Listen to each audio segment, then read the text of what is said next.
नमस्कार। देखिए, इस वक्त पहुंच रहे हैं 3 नंबर ईएसआई में और आपको बता दें परसों एक वारदात हुई। क्यों यहाँ पर पीजी डिप्लोमा में पढ़ते हुए युवक को एंजाइटी अटैक आए और इस कदर आए कि वो एडमिट है, शायद उसकी हालत अभी गंभीर है। क्या नाम है आपका? जी, मेरा नाम डॉक्टर लक्षिंदर है और मैं सीनियर रेजिडेंट हूँ यहाँ पे। जी, हमारे यहाँ पे देखिए ये सिर्फ एक ही रेजिडेंट की बात नहीं है, वो तो उसको ऐसे बोल दिया गया कि तू चोर है और तेरे लिए हम सीबीआई इंक्वायरी कराएंगे, तो उसको पैनिक शुरू से जानेंगे क्या हुआ था। हम ये बताना चाहते हैं कि ऐसा है कि हम यहाँ पे हम लोग 24/7 हम यहाँ पे काम करते हैं, ठीक है। और अगर हमें कुछ भी इशू होता है हेल्थ के रिगार्डिंग, तो ऐसे ईएसआई का ये कहना है, जो पहले हमें दवाइयाँ सेवाएं सब मिलती थी, लेकिन अब उनका ये कहना है कि जब तक कोई पॉलिसी नहीं होगी यहाँ पे काम करने वाले डॉक्टर को कोई दवाई नहीं दी जाएगी, क्योंकि आप जो है यहाँ पे इंश्योर आपका कार्ड नहीं है, आपका हेल्थ कार्ड नहीं है। ऐसे ही जो हमारे वो फेलो रेजिडेंट थे, उनको भी जो अपनी दिक्कत थी उनकी बीमारी के लिए, उन्होंने अपने लिए कुछ दवाएं लिखवाई और दवाएं उन्होंने ले ली। अगर वो दवाओं के लिए वो नहीं थे, उनको नहीं वो मिल सकती थी, तो उनको एक आराम से बिठा के बताया जा सकता था कि ये दवाई आपको नहीं मिल सकती, यहाँ पॉलिसी नहीं है। लेकिन आप उसके पैसे दे दो कुछ भी उनको, लेकिन ये बोला गया कि तुम चोर हो, तुम्हारी सीबीआई इंक्वायरी होगी, तुम्हारा फ्यूचर बर्बाद कर दिया जाएगा, हम तुम्हें टर्मिनेट कर देंगे, और ऐसी धमकी। और ये ऐसी धमकी एक बंदे को नहीं मिलती। किसी को अगर डॉग बाइट हो गई है, उसके लिए रेबीज का वैक्सीन, वो सबको पता है, फर्स्ट डोज चाहिए, वो भी नहीं मिलती है। और सिर्फ ये हमारा ही हाल नहीं है, यहाँ आने वाले जो मरीज हैं, मरीजों को यहाँ पे टेस्ट नहीं मिलते हैं, मरीजों के लिए बेसिक दवाइयाँ नहीं है। हम डिस्क्लोज नहीं करेंगे क्योंकि ऑलरेडी वो लड़का परेशान है, दिमागी रूप से वो बेचारा बहुत आहत हुआ है, तो हम उसका नाम डिस्क्लोज नहीं करेंगे, ना ही हम ये बताएंगे किस विभाग से है वो। ठीक है, चलिए कोई नहीं। जी। और जो भी हमारे यहाँ पे मरीज आते हैं, उनको टेस्ट जो है उसका एक समय बता दिया गया है कि इसी समय तक टेस्ट होंगे। यहाँ उनको बेसिक दवाई भी नहीं मिलती है। कैंसर के मरीज इतने मजबूर हैं कि कुछ दवाइयाँ उनको बाहर से लानी पड़ रही हैं, क्योंकि दवाइयाँ नहीं है, विशेषज्ञ नहीं है, न्यूरो का विशेषज्ञ नहीं है, यहाँ पे न्यूरोलॉजी नहीं है, रूमेटोलॉजी नहीं है, गैस्ट्रोएंटरोलॉजी नहीं है। तो एंडोस्कोपी अगर किसी मरीज को जरूरत है, या कोई रोड एक्सीडेंट का मरीज आ गया जिसको न्यूरोलॉजी की जरूरत है, यहाँ पे नहीं है वो विशेषज्ञ, क्योंकि उनके साथ भी ये रवैया ऐसा ही है, बदतमीजी से बात करना, जो हम रेजिडेंट्स जो है फेस करते हैं यहाँ पे काम करने के बाद भी, कि एक बदतमीजी से बात करना। जो हमारी मांग है कि हाँ ठीक है, हमारे को यहाँ थोड़ी इज्जत दी जाए, और सबसे मेन जो हमारा मुद्दा है वो ये है कि हमें हेल्थ फैसिलिटी दी जाए। अभी 2 दिन से हमारी ये हड़ताल चल रही है। 2 दिन से हमें बोला गया कि ठीक है, इमरजेंसी सेवाएं दी जाएंगी, लेकिन इमरजेंसी सेवाओं के अलावा हम चाहते हैं कि हमें हर तरह की सेवा यहाँ पे मिले, हर तरह की दवाई लेने के लिए हम यहाँ पे जो है सक्षम रहें। तो हमारी मांग यही है। जब हमारी मांग हमारी मानी जाएगी, तभी हम आगे जो है इस स्ट्राइक को खत्म करेंगे। अच्छा, तो मैं जानना चाहूंगी अभी उस युवक की हालत कैसी है? अभी भी देखिए वो डिप्रेशन में है।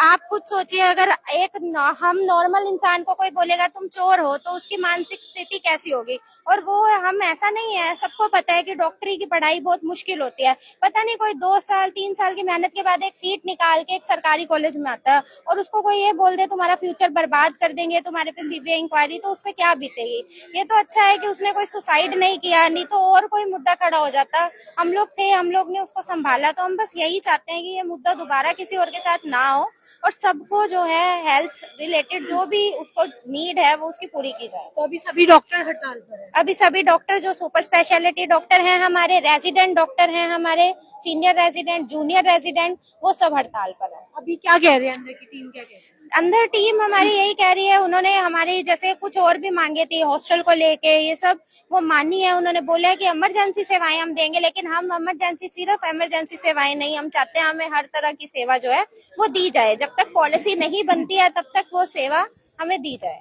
देखिए यहाँ पे जो आईपी जो लोग हैं वो महीने का 80 या 100 रुपए कटवाते हैं, और वो पूरी तरह से इंश्योर्ड है, वो और उनकी फैमिली डिपेंडेंट्स हर कोई इंश्योर्ड है। उनका पूरा खर्चा सरकार ईएसआई वहन करती है। हम लोग 2.5 लाख रुपए फीस दे रहे हैं। 2.5 लाख रुपए फीस देने के बावजूद भी हमको इंश्योरेंस नहीं है, और हमारी फैमिली को आप देखिए, मैं घर से इतनी दूर हूँ, 300 किलोमीटर 400 किलोमीटर। एक हमारी बैचमेट है, वो अंडमान निकोबार से आई है, वो लड़की यहाँ पे कोर्स करने के लिए। अगर पीछे उसके माँ बाप को कुछ हो जाता है तो उसके लिए क्या प्रबंध है। आप लोग इंश्योर्ड लोगों के लिए आप प्रबंध करें, बहुत अच्छी बात है, उसका स्वागत है, लेकिन जो हमारे पेरेंट्स हैं, जो डिपेंडेंट्स हैं, उनके लिए आप क्या सुविधा कर रहे हो। हम लोग तो यहाँ 24 घंटे ड्यूटियां कर रहे हैं, तो उनके लिए कौन सोचेगा।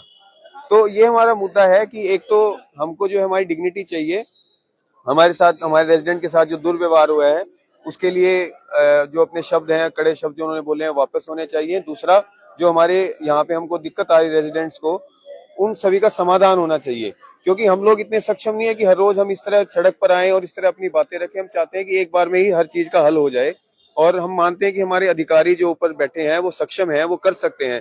डीन सर से हमारी यही प्रार्थना है कि वो हमारी बात को ऊपर तक पहुंचाए। सुनी जा रही है अभी बातें? हम तो यही भरोसा कर रहे हैं कि सर सुनेंगे और समाधान निकलेगा, क्योंकि आफ्टर ऑल हमारे यहाँ पर गार्डियन डीन सर ही हैं, उनसे ऊपर तो कोई नहीं है यहाँ पे। अच्छा, जिन्होंने उनको कहा था उस पर भी कोई कार्रवाई चाहते हैं? किन्होंने? जिन्होंने उस बच्चे को धमकाया है, कहा, उस पर भी कोई कार्रवाई चाहते हैं? देखिए, जिन्होंने कहा है, हम चाहते हैं कि वो अपने शब्द वापस लें और ये हमको भरोसा दिलाएं कि आइंदा जो है इस प्रकार का वक्तव्य, इस प्रकार की बात जो है हमारे रेजिडेंट्स को, किसी भी डॉक्टर को ना बोली जाए। आप सोचो, अगर वो चोर कहेंगे हमको, तो जो स्टाफ हमारे नीचे काम कर रहा है वो क्या हमारी बात मानेगा?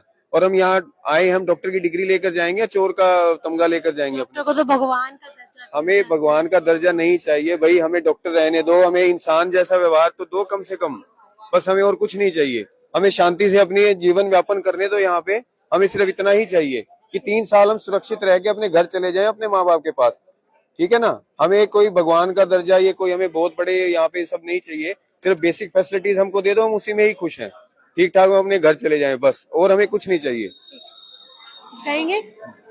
तो देखिए, इस वक्त पहुंचे थे हम 3 नंबर ईएसआई मेडिकल कॉलेज में, और आपको बता दें कि देखिए कुछ मांगे हैं जो यहाँ पर ये लोग करते हुए नजर आए। फिलहाल देखिए पुलिस प्रशासन भी इस वक्त मौजूद है, युवक का हाल बुरा है लेकिन कुछ बेसिक मांगों की ही इनकी डिमांड है। देखते हैं कि आखिरकार ये जो हड़ताल है ये कब पूरी होती है और क्या इस पर मोड़ आएगा। जोड़ेंगे फिर से फरीदाबाद आपको तमाम खबरों के साथ, बने रहें।